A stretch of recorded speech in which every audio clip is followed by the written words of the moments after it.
नमस्कार साथियों, कैसे हैं आप सब। स्वागत है आपका आपके अपने favourite legal person YouTube platform यहाँ जहां आपको लॉ से रिलेटेड हर प्रकार की जानकारी उपलब्ध कराई जाती है। जैसा कि आपको पता है, हमारे एग्ज़ाम्स चल रहे हैं और हम एग्ज़ाम्स क्वेश्चन पेपर के बारे में चर्चा कर रहे हैं।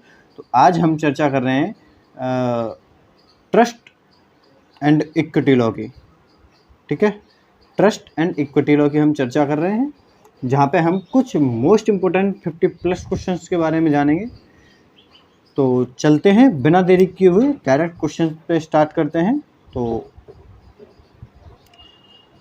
और जिन साथियों ने अभी तक चैनल को सब्सक्राइब नहीं किया है तो वो कृपया करके चैनल को सब्सक्राइब कर दें। अगर वीडियो आपको हेल्पफुल लगे तो आपके दोस्तों के साथ शेयर करें और एक लाइक ज़रूर करें। चलिए चलते हैं क्वेश्चन पे। तो नंबर फर्स्ट क्वेश्चन है हमारा कि कौन न्यास की रचना कर सकता है। ये कर सकता है, यह भारतीय न्यास अधिनियम की किस धारा के अंतर्गत दिया गया है। तो न्यास की रचना कौन कर सकता है, तो ये भारतीय न्यास अधिनियम की किस धारा के अंतर्गत है। तो ये धारा 7 के अंतर्गत है। ठीक है, नेक्स्ट क्वेश्चन है, हितग्राही कौन हो सकता है, किस धारा के अंतर्गत प्रावधान किया गया है। तो हितग्राही कौन हो सकता है, ये सेक्शन 9 में है। ठीक है, हितग्राही कौन हो सकता है। नेक्स्ट है, न्यासियों के कर्तव्य का उल्लेख किस धारा में है। तो न्यासियों के कर्तव्य का जो उल्लेख है वो धारा 11 से 20। सही है, बिल्कुल, धारा 11 से 20। ठीक है, आगे क्वेश्चन है हमारे पास, शिव प्रसाद बनाम करीम बख्श 1935 का जो वाद है किससे संबंधित है। तो ये हितग्राहियों के विरुद्ध स्वत्व का प्रकट न करना, इससे संबंधित है। ठीक है, अगला है, लेखा तथा जानकारी रखने का कर्तव्य किस धारा के अंतर्गत उल्लेखनीय है। तो लेखा तथा जानकारी रखने का कर्तव्य जो है वो धारा 19 के अंतर्गत उल्लेखनीय है। ठीक है, नेक्स्ट क्वेश्चन है, न्यासी भारतीय न्यास अधिनियम की किस धारा में न्यासियों के कर्तव्यों न्यासियों के अधिकारों का वर्णन किया गया है। तो किस धारा में न्यासियों के अधिकारों का वर्णन है। तो धारा 31 से 36 तक जो है वो न्यासियों के अधिकारों का वर्णन है। न्यासियों को कौन से अधिकार प्राप्त हैं। तो कौन से अधिकार प्राप्त हैं, लेखाओं के निपटारे का अधिकार भी है। ठीक है, न्याय संपत्ति के संबंध में न्यायालय से राय लेने के लिए आवेदन अधिकार, ये भी सही है। तो उपयुक्त दोनों सही है। ठीक है, ऑप्शन सी करेक्ट होगा, ऑप्शन सी। नेक्स्ट क्वेश्चन है हमारे पास, समन करने की शक्ति किस धारा में वर्णित है। तो समन करने की जो शक्ति है वो धारा 34 में नहीं है, ये 43 में है, सेक्शन 43। ठीक है, ऑप्शन डी करेक्ट होगा, ये नहीं होगा। ठीक है, नेक्स्ट क्वेश्चन हम देखते हैं, भारतीय न्यास अधिनियम की किन धाराओं में न्यासियों की नियोग्यता का उल्लेख किया गया है। तो न्यासियों की जो नियोग्यता का उल्लेख है वो सेक्शन 46 से 54 तक है। ठीक है, 46 से 54 तक है। आगे है हमारे पास, विवेक शक्ति का नियंत्रण किस धारा के अंतर्गत उल्लेखनीय है। तो विवेक शक्ति का जो नियंत्रण है वो किस धारा के अंतर्गत उल्लेखनीय है, ये धारा 49 के अंतर्गत उल्लेखनीय है। ठीक है, आगे क्वेश्चन है हमारे पास, न्यासी हितग्राही का हित अनुमति के बिना क्रय नहीं कर सकता, यह किस धारा के अंतर्गत वर्णित किया गया है। तो ये धारा 53 के अंतर्गत वर्णित किया गया है। नेक्स्ट है, भारतीय न्यास अधिनियम की कौन सी धारा यह उपबंधित करती है कि न्यासी अपने पद या कर्तव्य का प्रत्यायोजन, जो पद या कर्तव्यों का जो प्रत्यायोजन है किस सह न्यासी अथवा अन्य व्यक्ति के पद में नहीं कर सकता। तो प्रत्यायोजन नहीं कर सकता अपने पद का, ये दिया गया है धारा 47 में। ठीक है, 47। नेक्स्ट क्वेश्चन है हमारे पास, भारतीय न्यास अधिनियम में हितग्राहियों को निम्न अधिकार प्राप्त हैं। तो कौन से अधिकार प्राप्त हैं, न्यास के निष्पादन के लिए बाध लाने का अधिकार, यह सही है। उचित न्यासियों का अधिकार, बिल्कुल सही। कर्तव्य के किसी कार्य के लिए विवश करने का अधिकार, ये भी सही है। मतलब उपयुक्त सभी सही हैं, इसमें ऑप्शन डी करेक्ट होगा। ठीक है, नेक्स्ट क्वेश्चन है, न्यास भंग की अवस्था में हितग्राही को क्या उपचार प्राप्त हैं। तो न्यास भंग की अवस्था में व्यक्तिगत रूप से न्यासधारी के विरुद्ध अनुतोष ला सकता है, न्यास की संपत्ति और परिवर्तन संपत्ति के विरुद्ध, ये उपयुक्त सभी होगा, ऑप्शन डी। अगला क्वेश्चन है, किस धारा के अंतर्गत न्यासी अपने पद से उन्मोचित किया जा सकता है? तो न्यासी का पद उन्मोचित कहाँ दिया गया है? सेक्शन 71 में। ठीक है, सेक्शन 71। नेक्स्ट क्वेश्चन देखते हैं, साम्य के सूत्र किसके लिए प्रयोग किए होते हैं? तो साम्य के सूत्र जो हैं वो न्याय प्रशासन के लिए प्रयोग होते हैं। ठीक है, आगे है, भारतीय या अधिनियम किस सन में पारित किया गया? भारतीय न्यास अधिनियम किस सन में पारित किया गया? आपको सबको पता होगा 1882 1882 में ये पारित किया गया था।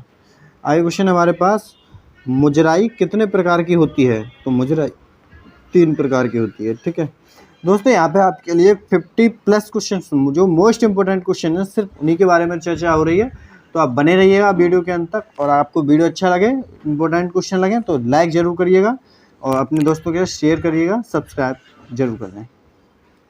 आगे क्वेश्चन है हमारे पास, भारतीय अधिकारों को कितने उपखंडों में विभाजित किया गया है?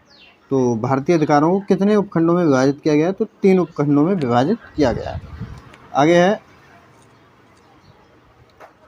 साम्य तथा विधि के बीच का वास्तविक संबंध दोनों मतों के मध्य मार्ग में पाया जाता है, यह कथन है, ये किसने कहा था? ये हेनबरी ने कहा था।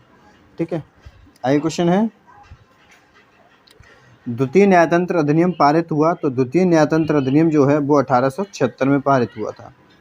आगे, किसी बौद्धिक न्यास प्रशासन हेतु साम्य अपरिहार्य है, यह कहा है, ये किसने कहा है? ये प्लेटो ने कहा है, प्लेटो।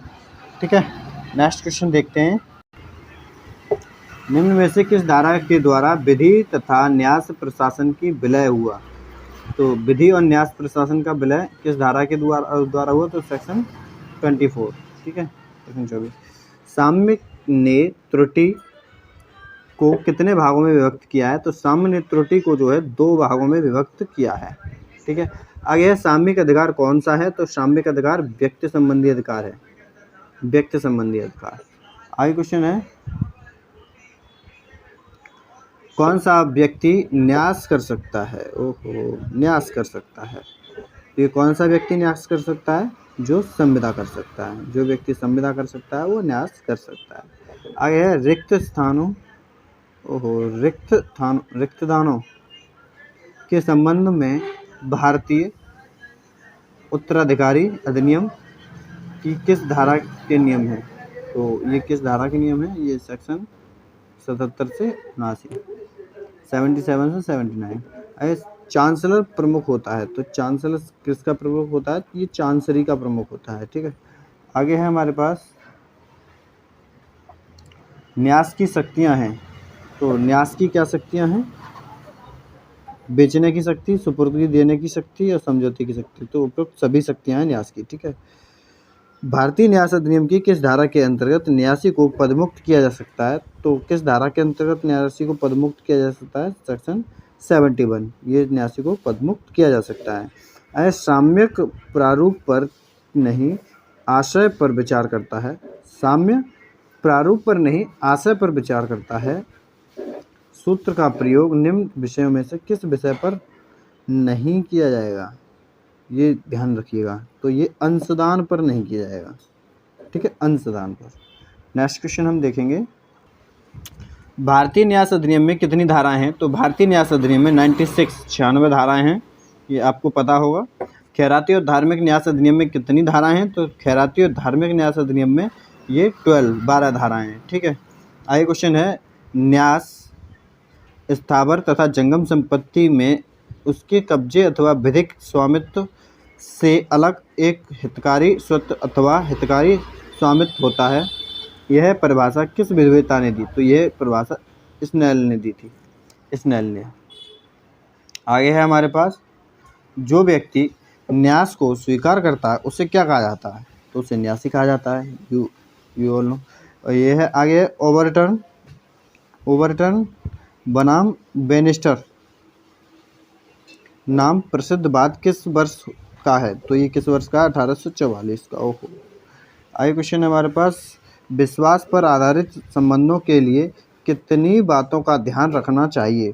तो विश्वास पर आधारित संबंधों के लिए 3 बातों का ध्यान रखना चाहिए। ठीक है, नेक्स्ट क्वेश्चन देखते हैं, न्यास को समझौते की शक्ति कौन सी धारा से प्राप्त है? तो जो न्यास को समझौते की जो शक्ति है वो, जी हाँ, ये 43 क्लॉज सी में दे रखा है। समझौते वगैरह की शक्ति वहाँ पढ़ेंगे तो आपको मिल जाएगा, ठीक है। प्रशमन की शक्ति है वहीं पे, समझौते की भी वहाँ पे दिया गया है। आगे है, साम्य कोई संपूर्ण विषय वस्तु न्यास में सम्मिलित है। यह विचार किसने व्यक्त किए हैं? तो ये विचार स्ट्राहन ने किए हैं, ठीक है, स्ट्राहन। आगे है, न्यास अधिनियम की किस धारा के अंतर्गत न्यासधारी द्वारा न्यास का निष्पादन किया जाएगा? तो किस धारा के अंतर्गत न्यास का निष्पादन किया जाएगा? सेक्शन 11। सेक्शन 11 के तहत न्यास का निष्पादन किया जाएगा। स्नेल ने न्यास को कितने भागों में बांट दिया है? तो कितने भागों में बांटा है? तो 4 भागों में बांटा है स्नेल ने, ठीक है। आगे क्वेश्चन है, न्यासधारियों की नियोक्ता का उल्लेख किन धाराओं में है? तो नियोक्ता का उल्लेख किन धाराओं में? 46 से 54, पहले भी क्वेश्चन आ चुका है। न्यास का संबंध है तो किससे है? पक्षकारों के अभिवचनों से है, ठीक है। आगे है, साम्य का उद्देश्य यह नहीं रहा कि, अब क्या नहीं रहा है? वह निर्धन व्यक्ति को प्राथमिकता देते हुए उसे उसके पक्ष में निर्णय की व्यवस्था करे, ऐसा नहीं है। आगे क्वेश्चन है, साम्य क्या है? अंतःकरण को प्रेरित करता है, कॉन्शियंस को प्रेरित करता है, ठीक है। नेक्स्ट क्वेश्चन हम देखते हैं, साम्य उसकी सहायता करता है जो क्या है? जागरूक है। कौन है? जागरूक है, ठीक है। आगे साम्य का प्रथम आधार सूत्र है, क्या है प्रथम आधार सूत्र? साम्य किसी अपकृत्य को उपचाराविहीन नहीं करेगा, ठीक है। आगे क्वेश्चन है, साम्य विधि का अनुसरण करता है। किसका अनुसरण करता है? विधि का अनुसरण करता है। आगे क्वेश्चन है, साम्य ऐसे व्यक्ति को कोई उपचार प्रदान नहीं करेगा। किसको? जो सद्भावना एवं शुद्ध अंतःकरण से विपरीत आचरण करता है, ठीक है। नेक्स्ट क्वेश्चन है, साम्य का समा ही साम्य है से अभिप्राय है। समा ही साम्य है से क्या अभिप्राय है? व्यक्ति को एक पृथक इकाई मानते हुए उसके अधिकारों की रक्षा करना, ये समा ही साम्य है, इसका मीन्स है ये, ठीक है। आगे क्वेश्चन है हमारे पास, साम्य प्रारूप पर नहीं आशय पर विचार करता है। प्रारूप पर नहीं आशय पर विचार करता है, पर आधारित सिद्धांत है। तो इस पर आधारित सिद्धांत क्या है? साम्य जागरूक की सहायता करता है, आलसी की नहीं। समझ लीजिएगा, साम्य जागरूक की सहायता करता है, आलसी की नहीं, ठीक है। नेक्स्ट क्वेश्चन है हमारे पास, जहाँ दो साम्यक हितों में विवाद से, तो वहाँ क्या होता है? अगर किसी दो साम्यक समय में विवाद है तो समय की दृष्टि से पूर्व साम्य अविभावी होगा। समय की दृष्टि से पूर्व साम्य अविभावी होगा। आलोचना, जहाँ साम्य समान हो वहाँ विधि अविभावी होगी। जहाँ साम्य समान हो वहाँ विधि क्या होगी? अविभावी होगी। नामक सूत्र निम्नांकित धारणा पर आधारित है। तो किस धारणा पर आधारित है ये? साम्य विधि का अनुसरण करता है। भाई एक पॉइंट याद रखिए, साम्य विधि का अनुसरण करता है, ये बात याद रखिएगा। अगला क्वेश्चन है हमारे पास, न्यास साम्य का केंद्र बिंदु तथा सार है, ये किसने कहा था? तो ये हेनबरी ने कहा था। ये आपके लास्ट क्वेश्चन चल रहे हैं, 50 प्लस क्वेश्चन के बारे में बोला था। 50 प्लस क्वेश्चन आपके हो चुके हैं। और आगे है, न्यासधारी वह होता है, न्यासधारी कौन होता है? जो विश्वास प्रतिग्रहित करता है, जिसको न्यास दिया जाता है उस वो से न्यासधारी होता है, ठीक है। आगे क्वेश्चन है, एक गरीब के लिए धर्मशाला बनाने हेतु न्यास का संगठन करता है। जो है वो गरीबों के लिए एक धर्मशाला बनाने के लिए न्यास का संगठन करता है, तो ये सार्वजनिक न्यास कहलाएगा, क्योंकि सभी लोगों के लिए है सार्वजनिक न्यास। आगे है, बेनामी समव्यवहारों से किस प्रकार के न्यास का सृजन होता है? तो बेनामी समव्यवहारों से परिणामी न्यास का सृजन होता है, ठीक है। तो फ्रेंड्स, ये आपके 50 प्लस क्वेश्चन हो चुके हैं। आगे जो है क्वेश्चन पेपर आपके पास आ जाएगा एग्जाम से पहले ही, ठीक है। तो क्वेश्चन पेपर आपके लिए प्रोवाइड करा दिया जाएगा, और ये 50 प्लस क्वेश्चन हैं जो बेहद इंपॉर्टेंट है, यहाँ से भी क्वेश्चन आएंगे। तो आपको टेस्ट टेस्ट में डरने की कोई भी दिक्कत नहीं है, पेपर आराम से होगा, अच्छा होगा। ठीक है, मिलते हैं नेक्स्ट वीडियो के साथ। जय हिंद।